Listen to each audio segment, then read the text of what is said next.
ఎంత అది ఎంత మాత్రమూ నీకు తగ్గదు అని అర్థము. ఓకే. ఇప్పుడు సెకండ్ లైన్‌కొచ్చేస్తే క్షుద్రం హృదయ దౌర్బల్యం. క్షుద్రం అంటే తుచ్చమైన, హృదయ దౌర్బల్యం అంటే హృదయ దౌర్బల్యాన్ని. క్షుద్రం క్షుద్రం హృదయ దౌర్బల్యం అంటే తుచ్చమైన హృదయ దౌర్బల్యాన్ని. త్యక్తవోతిష్ట పరంతప.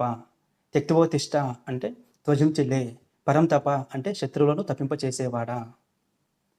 క్షుద్రం హృదయ దౌర్బల్యం త్యక్తవోతిష్ట పరంతప అంటే తుచ్చమైన హృదయ దౌర్బల్యాన్ని త్వజించి లే, శత్రువులను తప్పింపచేసేవాడా అని అర్థము.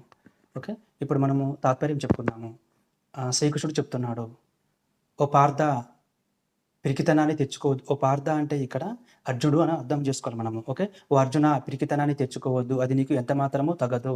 తుచ్చమైన హృదయ దౌర్బల్యాన్ని విడిచిపెట్టి యుద్ధానికి సంసిద్ధుడవు కా అని చెప్తున్నాడు.